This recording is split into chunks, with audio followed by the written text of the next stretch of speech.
Hi and welcome to the session. This is Abhyuday Agarwal from 𝗏𝗁𝗁. I'm a co-founder and COO of 𝗏𝗁𝗁, and uh, I want to invite you all to share firstly if you attended my earlier sessions, and let us know if you are currently a student, which year you're in. Are you giving the attempt for the judiciary for the first time? Maybe when you graduate, or have you attempted the exam earlier? Because we are going to discuss a very important topic today, which is that what is the real cost of giving the exam a second or a third time? What are the challenges you face? What are the advantages you have when you're giving it for the second or the third time? And how do you maximize your chances of cracking the exam, both in your first attempt also and in your second or third attempt also? But before we get into that, I want to know from you all that what is really the what, what is your this is this going to be your first attempt, second attempt? Is there anybody who's going to make a second or third attempt here, or are you all people who are going to be looking at your first attempt? Just interested to know that, because I can appropriately frame the discussion accordingly. First attempt, fourth year student. Okay, so you all are looking at this in first attempt. Okay, good. Anybody here who's looking at cracking it in the second attempt or third attempt?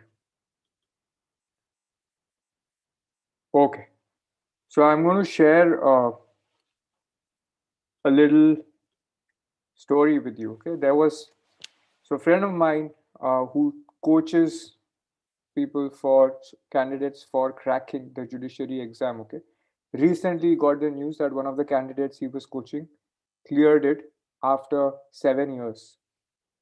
Okay, so he was studying together with that friend, and he cracked it 7 years back, 7 or 8 years back. And so he after that he guided his friend who didn't manage to crack it, but she didn't crack the exam, and gave 2 or 3 attempts. In the third attempt, what happened was that so each time she would crack the prelims and then get stuck with the mains or the interview.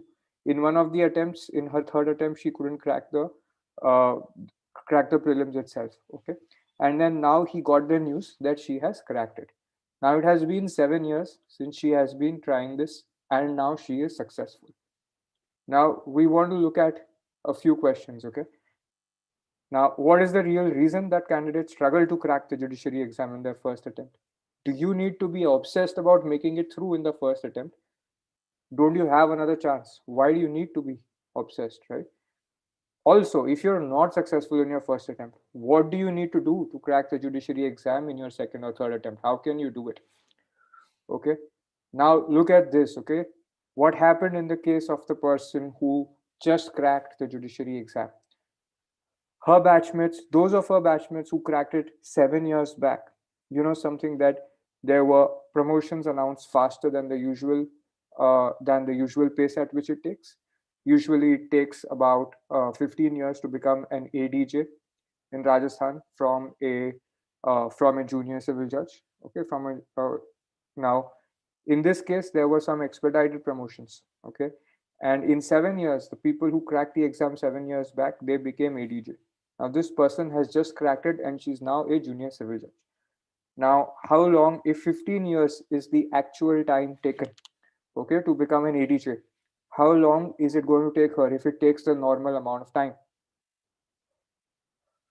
So, her friends, her peers have become ADJ already in 7 years, but for her, if it takes the full course of time, this is going to take her 15 more years. So that's 15 plus 7, which is 22 years. So this person technically, if things technically is 22 years behind. Okay. Now we usually look at this that, okay, I lose 1 year or 2 years and then I will make it in my next attempt. But sometimes the difference can be this, that, whether you retire in the end as an ADJ or a high court judge will depend on this, that when you crack your exam. Okay, so there can be far reaching implications of when you crack it. I am not discouraging you from giving your exam a second, third, or a fourth attempt if you fail to crack it, but I'm just saying that, if you're looking at it realistically, these are the far reaching consequences. Okay, so your goal one of your goals could be to crack it as early as possible in your first attempt, and the other thing to know about is what are the what is your situation going to be? So if you fail to crack it in the first attempt, then what is going to be your advantage in your second attempt, and what are the additional challenges that you will need to deal with, right? That will be important to know. So let's see, what are the advantages for those? First, let's look at the advantages, then we will look at the disadvantages, because I don't want to go about just saying, these are the negatives. I want you to also know what are the advantages. By chance, let's say you worked hard and you are not able to crack the exam, so what's going to be in your favor the second attempt? You would have had familiarity, okay, with the syllabus. You would have studied the syllabus earlier, you'd have walked the journey, although unsuccessfully, but you'd have walked the journey. So you would not feel that this is alien territory. You would have sat in the exam once, so you would have also known that you would have also known. One second. You can view my PPT clearly, right? Okay. So you'd have also known the syllabi, you'd have been familiar with the exam pressure situation. That kind of familiarity will be there. Okay.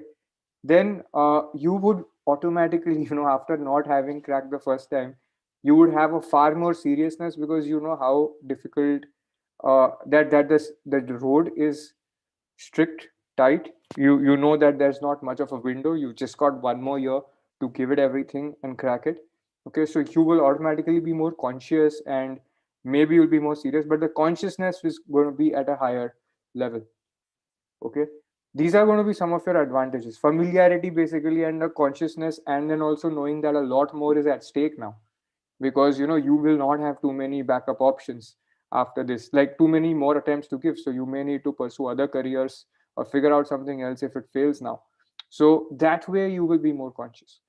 Now let's look at what are the costs, or what is the situation going to be for you. What are the negatives? What are the challenges that you will face when you're giving a second or a third attempt? One by one, let's go through those. One big issue is going to be lack of motivation and energy. Okay, whether you studied in the right direction or not, whether you even, but in the end, if you didn't crack the exam, any student, any candidate is going to face a sense of failure, because they would have definitely worked hard. Okay, if you worked hard but you didn't crack it, you will feel that there has been some kind of failure. There's going to be lack of motivation, the excitement that you have when you're deciding to crack an exam, because the syllabus is new, things are new, you're motivated, it's a fresh start. All of that will be difficult to find. In fact, you may feel demotivated, you may not feel energetic.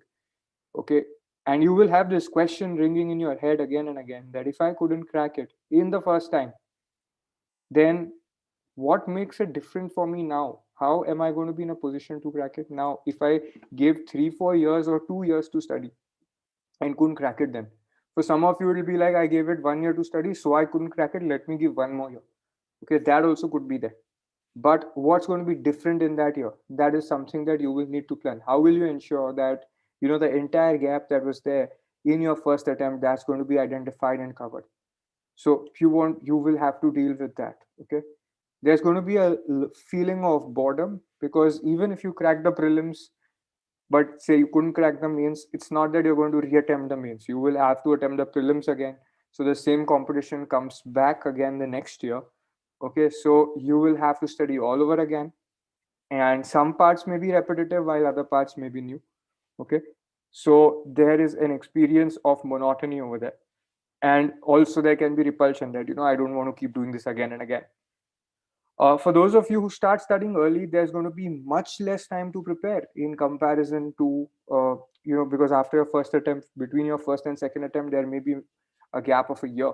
Okay, if vacancies are released. If vacancies are not released, then you may look at another state also to give the exam. Now that's going to give you 1 year's time to prepare in comparison to what you have if you start studying in your first, second, third year or fourth year also, right? So now you're going to really deal with the question that now, how can I prepare faster and more effectively despite having less time to prepare? Another issue that you will be dealing with is you will frequently want to explore backups, because see that all these things add up. Okay, so there will be lack of motivation, boredom, all of that will add up. You will want to do something on the side. The fear of what happens if I fail again will also be there. So what this adds up to is that you want to create some backups. Okay, let me do some part-time work. If it doesn't happen again, if I am not able to crack it in the second attempt, then I should at least have some backup. So let me start working with a senior. A lot of candidates do these things. Okay, now this is a big problem because you will lose focus completely, because you will not be able to fully focus on the exam, and your working with somebody else also will not be complete, because you will keep telling them that, okay, I need to prepare for the exam. Last 2 months before the exam, I'll take a break, or I'll go home early to prepare. Or some people will work also with a senior and also take some time off for attending a coaching, but you will not be able to fully prepare, because coaching is also for a limited number of hours and you can't completely rely on a coaching. You will in addition need to work as per the instructions of the coaching and work faster and more efficiently. So if you are trying to combine both, the challenge is going to be of losing focus in both directions. Okay, so watch out for this. This is going to be the most challenging one. Anshika, if you are raising your hand, why don't you write your question on chat? Okay, we will look at it at the end. Then this is again a big demotivating factor. You may feel left out or alone, as some of your batchmates would move on to become judges. Some of them may pursue other career options. Someone will start working with a senior lawyer. Someone else may apply to a firm or start working in an LPO or work in a company, or at least start exploring those jobs. So you may feel that you do not have people to share the journey with, and that other people have moved on, whereas you're still stuck where you are in your career. So this can be a very challenging. This is another problem. Then what else will be that a lot of students face a sense of responsibility, but it kind of gets negative, because you're feeling like, I have studied for 5 years. The idea was to work and get a good job, and now despite having studied for 5 years, I have not cracked the exam, and now I'm a liability on my parents. That feeling also comes for a lot of people, and they fear the idea that why couldn't I kickstart my career now?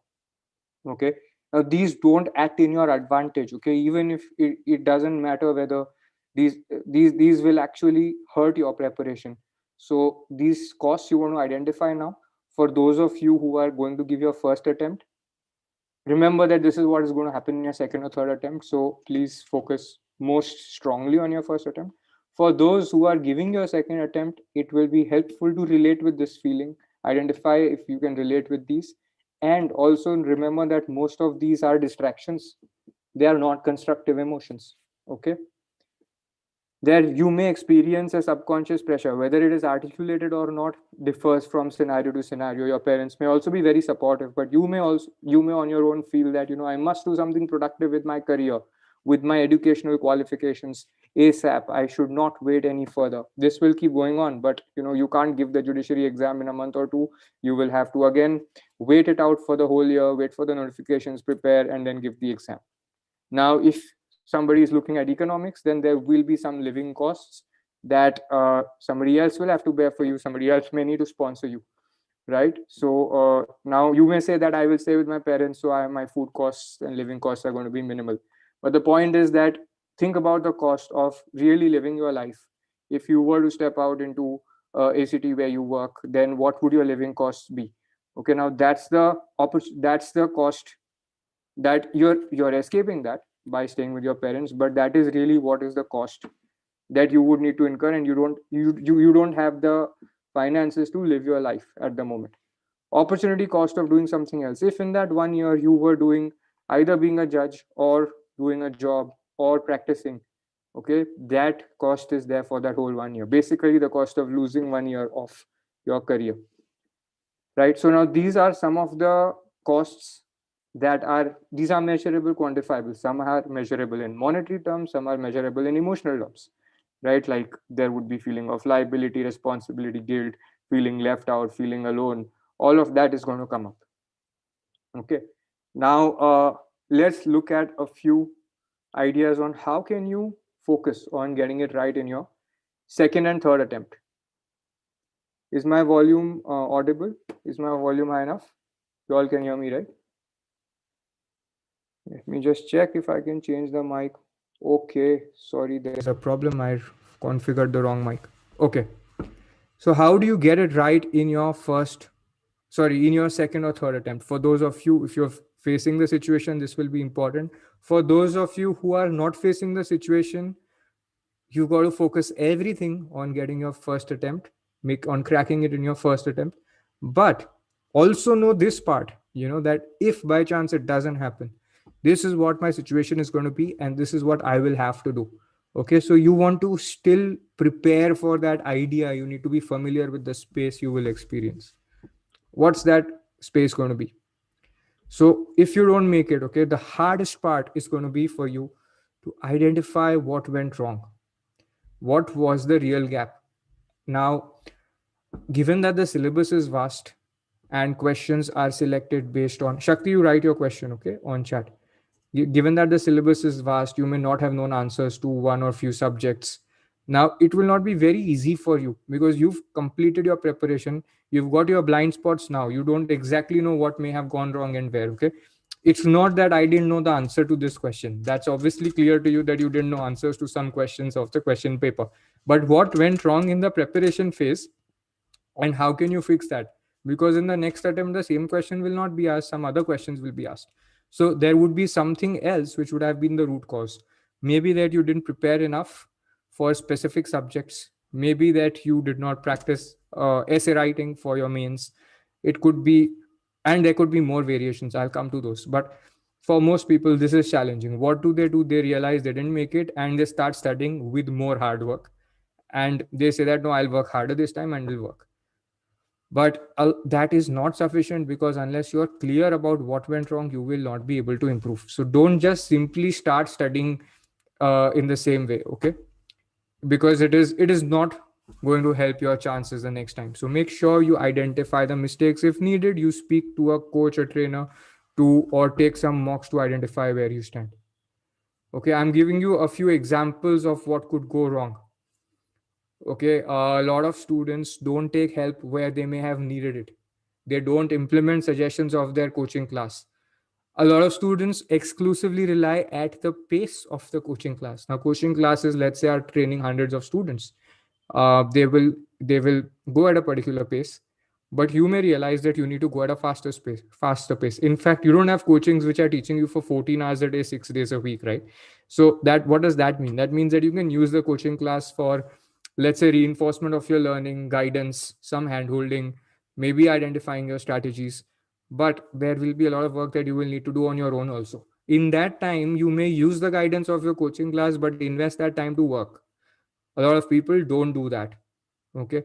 Then the other aspects of what may have gone wrong, if you've cleared prelims, but not the mains or the interview stage, you know that, so two ways to look at that. If you've not cleared the mains, essay writing, judgment writing, those could have been the areas of gap, okay, that you didn't practice them early enough and you didn't develop your skills around that. In the interview stage, what happens a lot of times is that the interview is really testing the substance of the person that you are. This is something that I've been saying, I said yesterday also. It's not about cosmetic surgery, about how you speak, how you present yourself. Of course, there should not be, you cannot make rookie mistakes in presentation, I mean, but there's only so much you can do to appear professional, right? Beyond that, everybody will do that. You can expect a huge proportion of the candidates to be, well-dressed, well-seated, polite, and all of that. But beyond that, what's going to count is the substance. Now, what happens if you've not worked on the substance? What happens if you're not familiar with the legal system and all you did was studying for the judiciary exams from your books? That's not going to work, right? That's not going to impress the recruiter. They're going to feel that this is a kid who's going to be a judge. What's he going to do tomorrow? Versus somebody who is familiar and appears mature in the interview, familiar with the legal system, theory, and a little bit of practical aspect. Okay, that's what is important then if it is for the interview stage. However, this is one of the clearest ways of understanding. If I cleared the prelims but not mains or interview, you still have a sense of what went wrong. Okay. In some cases, you will realize that you may have hurriedly studied in the last 6 months or 8 months, but you couldn't focus properly on every subject, couldn't give it the time it needed. You just kept on learning without giving enough tests to validate your learning. Okay.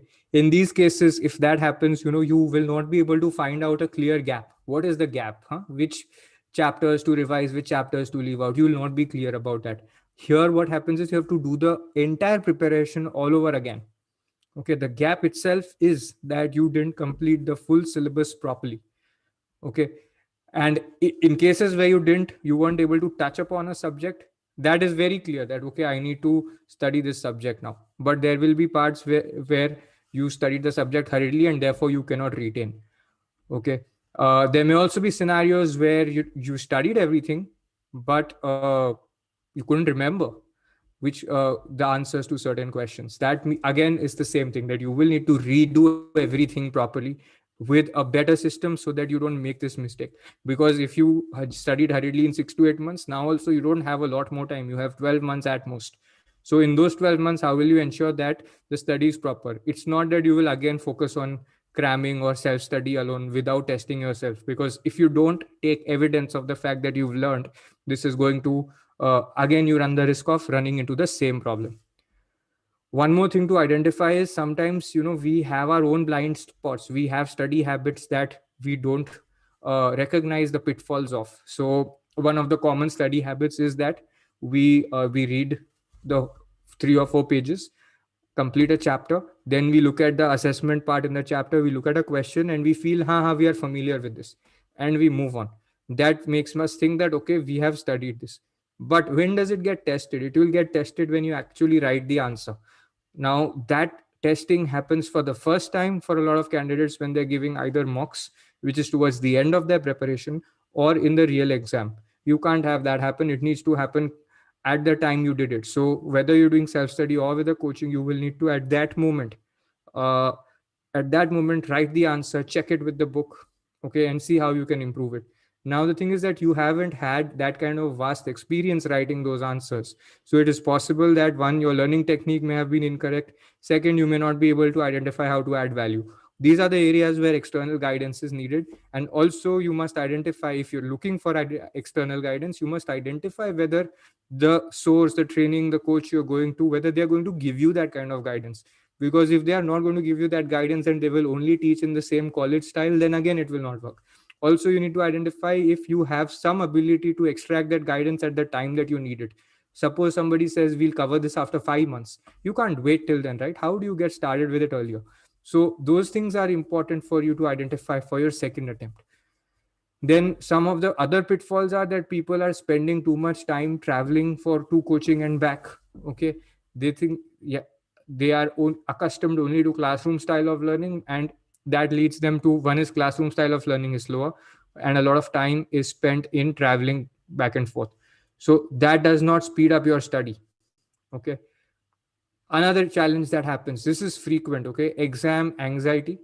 So either you don't have enough practice, or even if you've got practice, your study wasn't proper, so you couldn't recall the exam, you couldn't recall the answers on the day of the exam. This happens.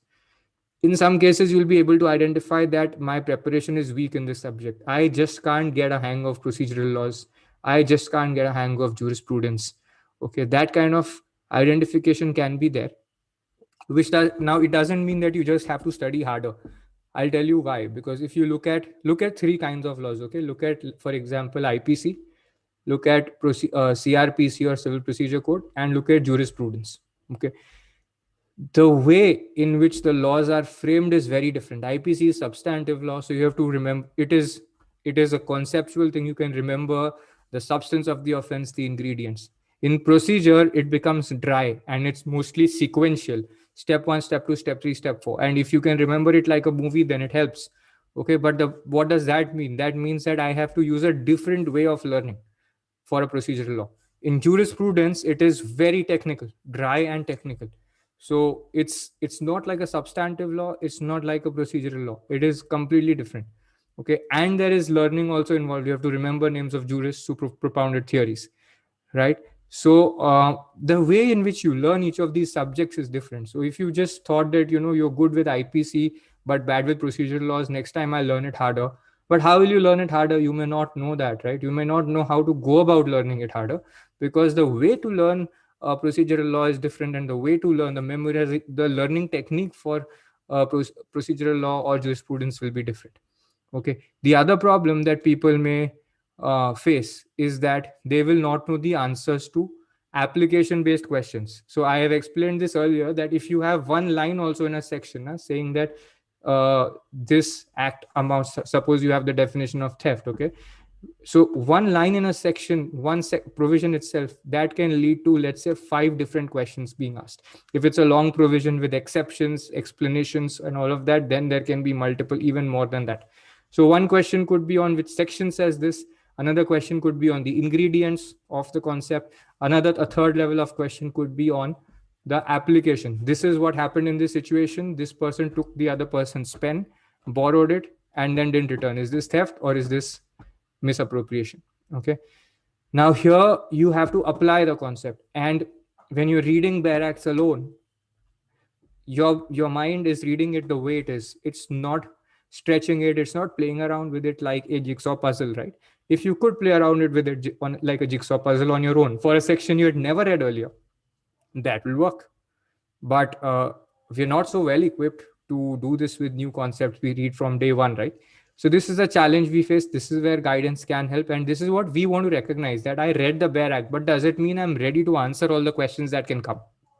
Okay, because if you start to bridge that, then your preparation starts to become stronger. Now I'm going to take a moment, and a lot of you have asked questions. So I'm going to deal with the questions first, okay?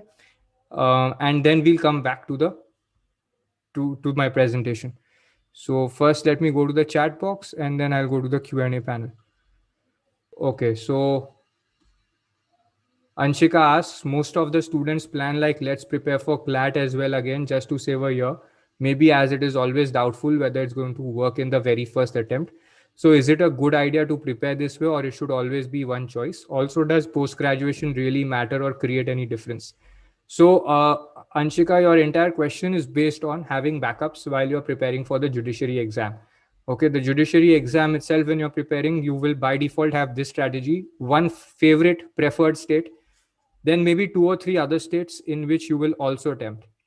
Now, if your study plan, we create a study plan, but I'm giving you a tentative number. Minimum hours required to complete the study is 3,000 hours for one area, one state.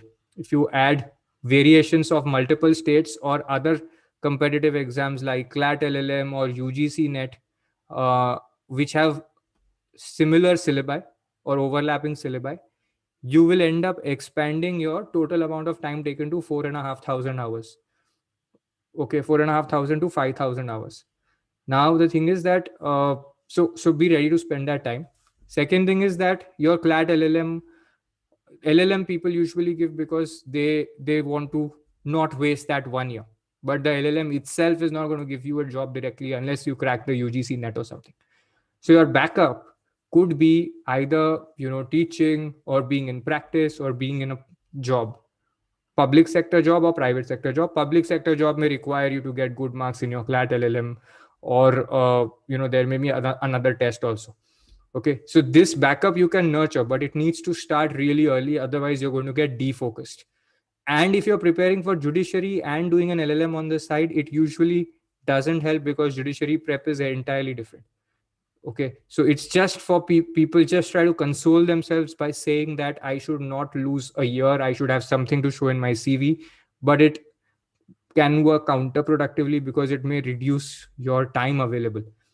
Okay, because if you're imagine doing 3,000 hours in 1 year, it's really crazy. So 3,000 hours, if you're spending even 8-10 hours a day, will take about 1.5 2 years, 2 years with 10 hours a day at least. Okay, and with any backup you will have to ramp it up to 4,500-5,000 hours. So that's going to take time. Okay, so is that answering your question, Anshika? Okay, I'm now going to look at the question on the Q&A panel. What are good backup options? So I'm going to have a separate webinar on this, Yashi. Harsh is also asking how to create backups. I can give you a small tip or something at the moment that you can use. Good backup options for a judicial services aspirant could be litigation. And if you start preparing early, like in your first, second year or third year also, you can create corporate law jobs as backup options. Other backup options could be cracking the UGC NET. Okay, that is another backup option that you can have. Okay, then Shakti, there's a webinar on public sector backup options on YouTube already, on LawSikho YouTube channel. Okay, Shakti, your age is 28, you've completed LLB, but can you start judiciary exam preparation now? And if yes, then how to start? As many options available. Do online study really help? Definitely, Shakti, you will need to give that 3,000 to 4,000 hours to study. That'll take you a good 1.5 to 2 years, but give the exam in 1 year itself, because you try to ramp your study up, like study 14 hours a day for a year.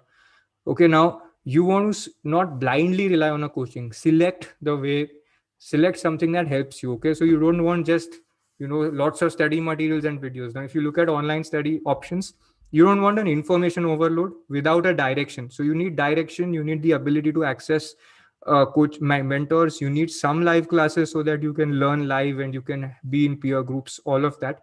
Okay, and at the same time you need some personal feedback. So if you're doing answer writing or writing essays, you want corrections on that. So you have to see the benefit of online is you will get much more information, much more help. Okay, if your coaching provider is providing that, you cannot just do online class and expect that is going to be it. But online is going to save you time. If it's done right, it's going to save you time. It's going to give you a lot more analytics, because if you give a mock test online, you will learn way more about your preparation than what you will learn in an offline MCQ that you self-evaluate, or that you evaluate with somebody manually giving you the answers. So online, if done right, definitely has a lot more potential. And if there is anybody who's from our studying our LawSikho judiciary course, then you all can speak about the kind of personal guidance that you get on chat. Okay, but because that's how we have been doing the online part, because people need a personal intervention for creating study plans. Sometimes when they slack off, they need reminders, and it's very easy to do that online now, because you can call people, you can ping them on WhatsApp. So it's possible to create a more powerful experience with online. Anonymous attendee, or in second year of 3-year LLB, it's high time to start. It's not late, it's high time. Okay, so you can, but it's not late that you shouldn't start and you should look at another option. You should have started earlier, but you can start now. And a coaching, I've been explaining in this presentation, right? And I'm going to continue to do that. A coaching will help in getting you the right direction and in preventing you from getting into pitfalls. Because when you crack something for the first time, it's simple, right? Anything you do for the first time, you will learn the default way. You will learn by making mistakes. Okay, so if you want to avoid those mistakes, what are you going to do? You're going to ask others who've done this before, or who've helped others to do this before. That's the benefit of, that's in simple terms the benefit of coaching. TNG, what's sometimes it's luck. You have been preparing, seen people in UPSCJ 2018 where they were sincere but something went wrong. Yeah, so see, the thing is that I am trying to break that thing down into luck, because if you start out with it's just luck, that's not empowering, right? I'll tell you what happens. A lot of people want to slog it out, but they cannot focus. They are just pretending to others that we are studying very hard, but they have struggled memorizing things. They have struggled learning. They're using suboptimal techniques. They're dealing with anxiety and nervousness. They've not taken care of their mindset, so they feel really bad about themselves. There's low self-esteem. So if they spend 30 minutes preparing, it's equivalent to 5 minutes of preparation for somebody who's more focused, who's smarter, all of that. Okay, so these things happen. You can call it luck for sure, but if you actually do a double down on how they study and you review that, you will realize that there are actual objective gaps. Okay, and the amount of credit you're giving to luck is probably 10 times more than actually there is. Okay, and pressure and stuff is what you have to handle, right, by building mindset. So it's not going to be luck. Please don't go away from this session thinking that this is going to be luck. Luck is what you're saying for something that you can't objectively understand and define. But in a competitive exam, a lot of it is definable, very much definable. Okay, Yashashvi. So I answered Yashashvi that, what is the relevance of a coaching. Lilat, I'm going to discuss this at the end on how to prepare for coaching with a job, or how to prepare for judiciary with a job. How to start preparation on your own? Would going through college syllabus, barracks, and textbooks be enough to prepare? That would be a start. Okay, anonymous attendee, but whether it will be enough, check out my webinar yesterday. What happens is, I told you, right? 2-3 versions of when you're reading the Bare Act and the case law. You don't know whether you remember it. You don't know 5 different variations. You want to pull out some past year's papers and then check, okay, from 5 states, past 10 years, what were the questions that came from here? What are the 20 other types of questions that will come from here? So who's going to do that for you?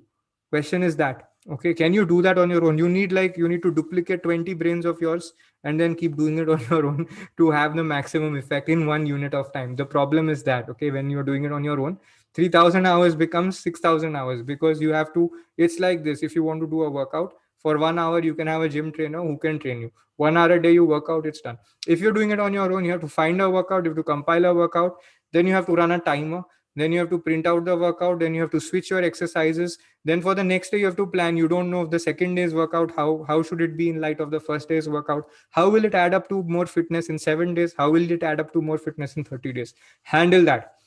That's overload, right?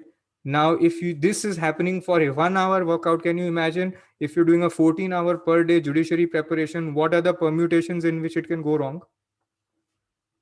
Okay, so definitely you will still need to do Bare Act, case law, textbooks, all of that you will need. In addition, the guidance can ensure that your preparation is laser sharp. Okay, so now let's move to the next part of this. Okay, so what do you need when you're cracking? Once you've identified that what went wrong, how do you go ahead? You will need far more discipline, and whether you're going for the attempt the first time or the second time, whether you're in second year of college or third year, okay, that level of discipline will be needed even now. Okay, in your second and third attempt, all the more so, because there is no other backup, no backing out, right? No cushion for you. So you will need to, I would highly recommend, and this should be important for your first attempt also, because your first attempt is your best attempt. Literally, it's going to be your opportunity to give your best shot. You have more time, you have more energy right now.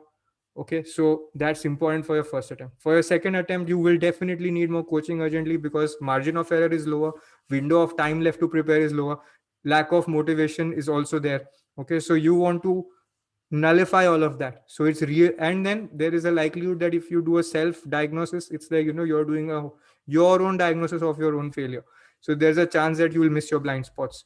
So you want to improve on all those fronts in parallel, and you want to focus every unit of time on study. So you want to give this work to an expert so that they do the work to identify and guide you, and you do the work of studying, remembering, and learning. Okay, that is where the coaching will help. Putting all eggs in one basket, this I would say is critical for second and third attempt, because if you start to fizzle out, you should actually not be giving a second or third attempt. So my view is completely give fully invest and focus on your second attempt or your third attempt, because there are absolutely nothing to rely on if you fail. So you want to give it everything you have. Later you can't say that I was also doing a part-time job, hence I couldn't clear it and all of that, because that won't work, right? Now, what are a few inputs that you can use? So see, if you're putting in 14 hours a day consistently, there's no time going to be left for anything. So you will need to put in the hours, you will need to create a study plan. In that study plan, there will be time when you attend coaching, online, offline, whichever way you do. You'll have to minimize traveling time. You will need to get ahead of the coaching also, because everybody will attend the coaching. So coachings will go for what, 2 hours, 3 hours a day. But you want to get ahead with self-study, you want to practice, you want guidance, you want practice assignments, you want to measure what's happening, how much you're progressing every day. So you want to put in the hours and make sure you make progress every day. Okay, now this is very important, which we don't do. A lot of us don't do this because the scope of this judiciary exam is tremendous. It is very easy to get overwhelmed, to lose track. And how do you break down 3,000 hours? I studied for 10 hours today. That's like what? Less than 1%, right? 30 hours is 1%. And this is 0.033%. Okay, so how do you acknowledge yourself for one day's work, right? So you want to keep that whole study plan intact, and you want to say that, okay, today I did this, I did a good job today, my work is done for the day, and I can celebrate or acknowledge the fact that I completed this. Now, this is very important, because for your brain, it's a signal that your agenda for the day is complete. It actually releases a hormone called dopamine, which is a reward hormone. It makes you feel happy and accomplished for the day. Okay, why most people can't do this is because they haven't broken down their study plan. As a result, sometimes they even scatter off in the day. And it's very simple. Even when I try to do too many things in a particular day, I may realize that after 4 hours, I'm scattered. If I try to focus on what I really need to do, then I can pull through for 12, 13 hours of work. So this is where having a coach who can help you create a coherent study plan and helps, because then all you have to do is focus and follow through. Okay, and then you can reward yourself every day that I did this, I'm happy. You can acknowledge yourself. You could listen to a song, you could watch an episode, you could do a workout, you can just relax, not do anything. You could talk to someone, you can talk to a sibling, parent, a friend, a loved one. Okay, so after that's over, that's how you can reward yourself. You can read a favorite book, inform everyone around that I am up to something really important in my life. This is really serious for me. I'm not going to be available for any of your social gatherings or parties or hangouts. And to avoid embarrassing yourself and to avoid embarrassing me and to avoid rejection, please don't ask me. Don't invite me only. You all make your plans on your own. Assume that I'm not going to come and accordingly plan. Because if your family takes 2 vacations, your friends watch a movie every month, and if all of that is happening and you have to say no every time, it's going to be very hard. So it's best to take everyone together at once and say, look, for my next 1 year, this is the single most important goal in my life. Everything else stops. Okay. And this is not going to be like, this is not prison. Okay. This is going to be liberating for you, because you will have your environment supporting you after this. Okay. You cannot afford to. So I said that, right? You will feel demotivated. You may feel lack of energy. You may feel, if I couldn't do it last time, how will I do it now? Will just working hard be sufficient? What else will I need to put in? So that is where you're working on your health, working out, meditation, yoga, your mindset, affirmations, listening to affirmations, mirror work, writing, journaling. All of that will really help you here, because it will enable you to create your own emotional space every day. So you'll find that, you slide. Last night you did a great job. Today you are feeling that, 1 hour has passed, you've not been able to start work, and your emotional mental space keeps sliding down. Oh my God, I'm not able to do it. Today I'm not able to do. Yesterday was good, but today I'm not able to do it.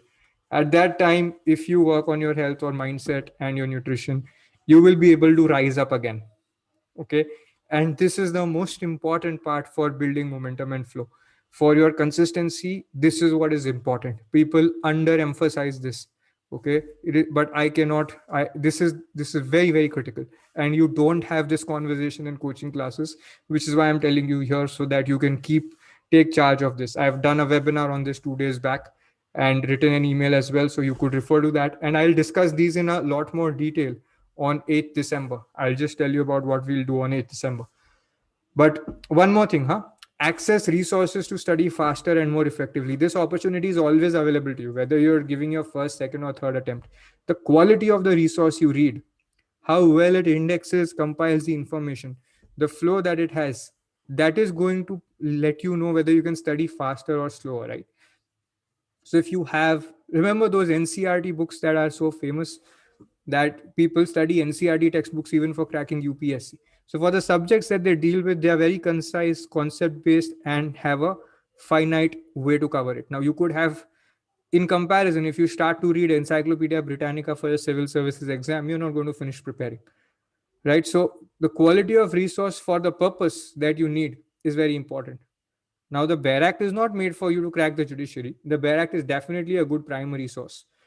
Similarly, commentaries like Abhyuday. Okay, what is it made for? It's made for enabling you to crack your college exams. It's made for you to learn and understand the subject. But is it optimized for judiciary prep? That's the question. So you want to access resources that are optimized for your purpose. Okay, and this is again a place where coaching classes have an opportunity to contribute. We focus on providing notes which are very, very clear, concise, which capture the important parts, which relate to the past year's question papers and all of that. So that's very important to do. Okay, because you don't have any more chances left if it's your second attempt, right? It's critical now that, and this goes missed because we don't recognize what is my learning technique. How do I learn? How am I not able to learn? So one thing to note is that for some of you can memorize very easily. Some of you may learn better if you visualize. Okay, and some of you will want to speak things out aloud to learn. Some of you will want to use flashcards. Okay, but you want to know what your learning techniques are, how you learn best, and learn like that. Some of you prefer if somebody reads out content to you, because that enables you to listen and think better. Okay, in which case you want to play an audio, and you may want to see something on a screen where text is there and somebody is playing the audio, so that it's going in together in your mind and you're able to think and retain it. So your learning techniques have to improve on the fly, and you need resources also accordingly. Okay, and now your study plans will keep evolving, and you have to look at it. There's no work happening on a day-to-day basis without looking at planning. You'll have daily study plans, monthly progress charts, and then you will have your mocks and all of that to look at. But every day you must see that what is my study plan for the day. Okay, so 2 hours this, 1 hour this. It's like 2 hours of coaching class, live videos, 2 hours of reading notes and watching recorded videos, 2 hours of answer writing, taking tests, 1 hour of reviewing my reports to see where I'm lagging, and then 1 hour to fine tune, to study again, revise, and then fine tune what I got missed. This is one example of an 8-hour study plan. Then mark your progress. So, like a progress bar is there. There are free tools also where you can break down the syllabus. Like you can take a list making tool like Google Keep itself. And you can say, okay, this part studied, civil procedure code, this chapter studied, this chapter studied. You can keep doing those tick marks. In our courses, you can mark the chapters as complete and then you can move on. So the course tells you that this much of it is complete. Then practice your recalling information through mocks and answer writing every day. This is a free tip, and you may not be able to implement it because how do you select mocks for the concepts you studied, right? If you look at a past year's paper, it will be across the whole syllabus. So, and you may have studied 5 concepts of civil procedure code today. So you want to practice focused questions on that, because you can't be expected to learn and remember things you didn't study at all. But what you studied, around that you want to practice essay writing and objective questions. So you want somebody to administer a mock test to you. But if you sit down to create a mock for your own self, you'll get very tired in that, and that will take time, which you can avoid. So you want this to be served on literally a platter to you. Some of you who are looking out, we are conducting some free mocks online, okay, where people participate in group on YouTube. So you can attend some of our free mock webinars. Inside the courses, what you have is like you have chapter wise, topic wise, and then subject wise mocks, because you want to practice retaining information in a variety of ways. I studied this today. Do I remember this? Now, after 1 month, I've completed the subject. Do I remember everything I learned in that subject? That's a subject wise mock. Now I have finished studying 5 subjects. Can I give a full length exam to just see how I can do this? Okay, because I have to now retain information from 5 different subjects. Here your coaching can help you if it's the right form of coaching. You have to check with the coaching class what kind of facilities they provide, because it's very easy to go off track. I give you the example of going to the gym.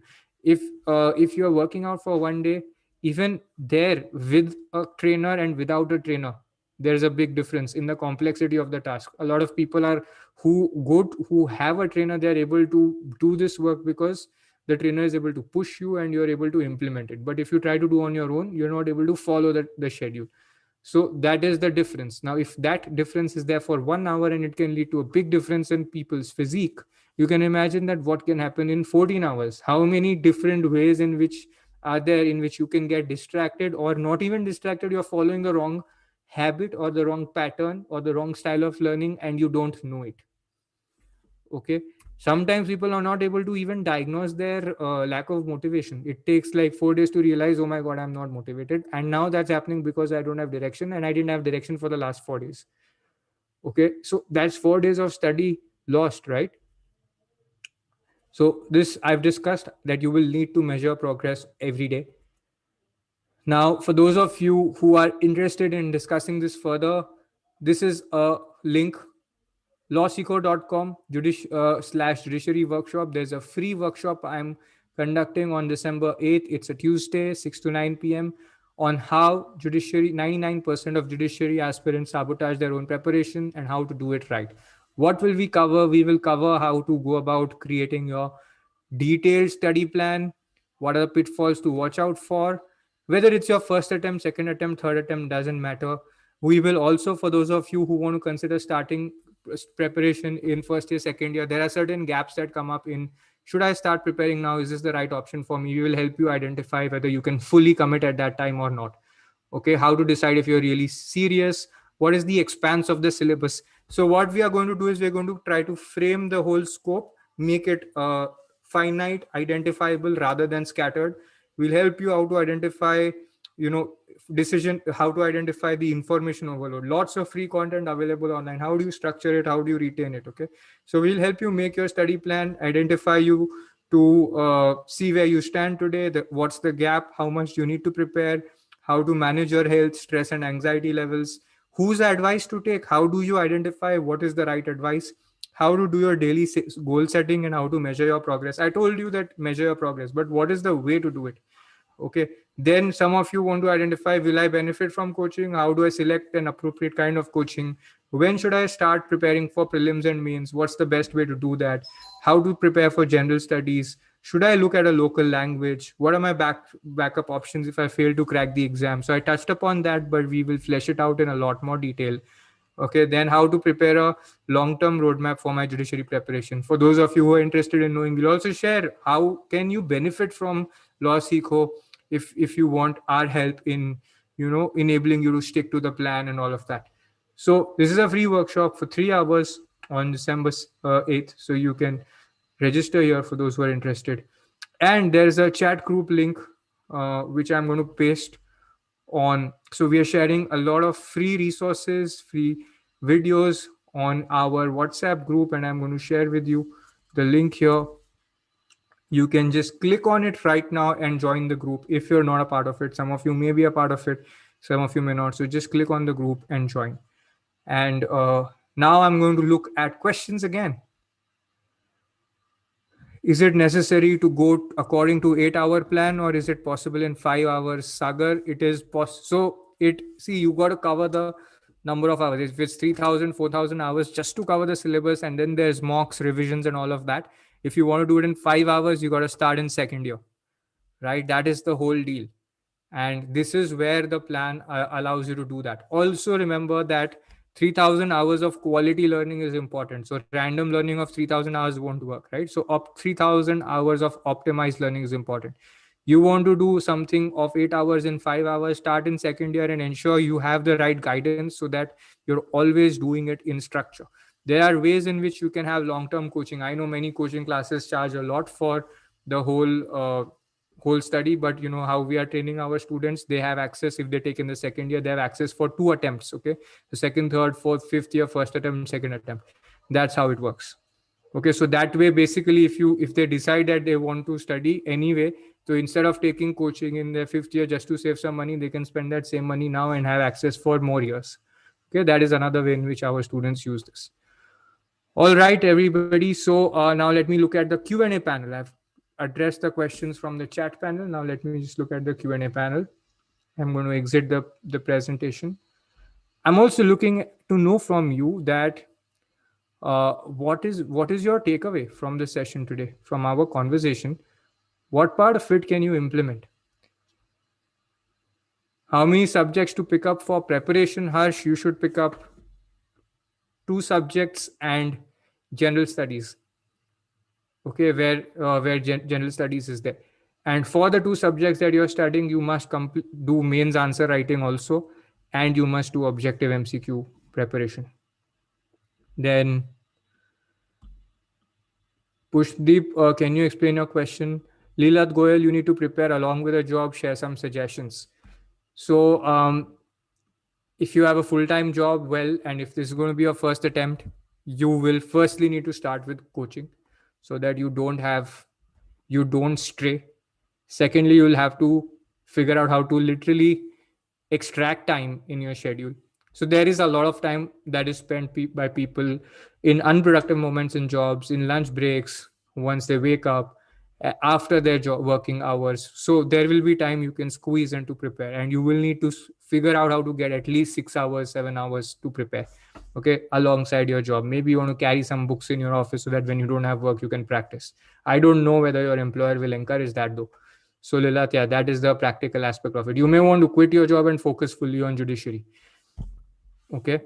And for those people who nurture a backup option, if you nurture a backup option, let's say like learning how to do contract drafting, okay, and you do that from second year, you are learning that and preparing for judiciary. So by chance, if it so happens that you are unable to crack the exam and 1 year you need to study extra after your fifth year, then in that year when you dropped out, you can do some freelance work and earn, let's say, 20,000, 30,000 by drafting 3 contracts in a month. Okay, now that gives you more flexibility than a job, because when you're doing freelancing, you can control your time and you can charge more for your time as compared to when you're doing a job.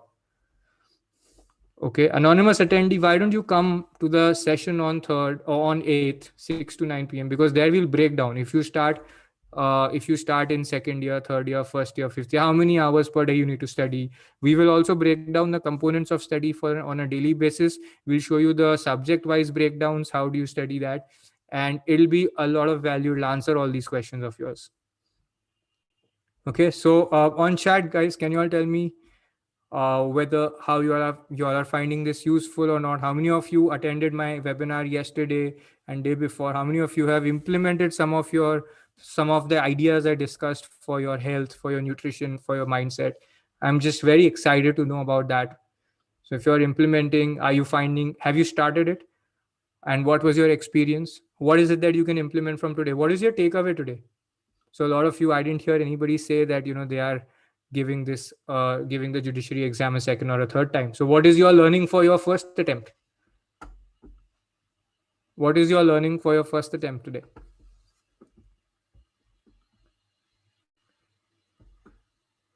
First attempt is your last attempt, Aishwarya. Okay, and passion. Very good. Super. Who else would like to share their learning? We're going to close in 2 minutes, but share your learning and then go, because this is a practice you want to do even when you study, because otherwise you miss the takeaways. So you will be practicing writing the answers so that you retain what you studied, and that helps in cracking the exam. I've got a new question, I think.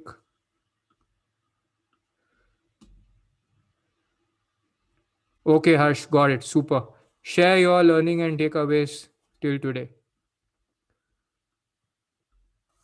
Anonymous attendee, for sure, if you're giving the exam after 7 years of practice, you may have an edge in the interview stage. Okay. What you may struggle with is that the college style studying happened a while back for you. But if you've been practicing, there are times when you completely focus and study. But you may not have given an exam for a long time.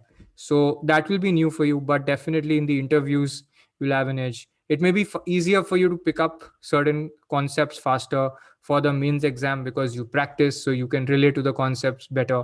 Okay, that will be the easier part. I hope that answers your question. All right, so Adil, got your point, Adil. Akansha. Okay, great. So it was informative and reflected upon some point, okay, which oneself need to look for preparing for exams, okay. And yeah, so for the person who asked me how many subjects should you study at the same time, two subjects that require long-term work are general studies and your English language, okay. Those are the two. If you're giving any part of the paper in English, or English language will require work. All right, everybody, then I will see you tomorrow. There is another exciting session planned tomorrow. We will see you there. And I'm sharing the chat group link. Asta, can you share it again? Somebody asked for it. Okay, I'll just click on it, copy it, and give you. Asta has shared it. Please join this one, Shiny. All right, so see you everybody tomorrow, and see you on December 8th as well. Keep reading the content that is being shared. We're very excited. Keep implementing it, okay? Especially the health, mindset, nutrition one. Okay, keep sharing your learnings and start studying, start preparing, share how it's going, identify what are the challenges you're facing, write a note that, okay, this is where I'm getting stuck, this is where I'm getting stuck. So our subsequent sessions can be even more focused on those points. Okay. Thank you, everybody. Thanks, Asta, for sharing the links. Cheers, everybody. Have a great time. Have a great evening. I'm going to stop the YouTube broadcast and see you.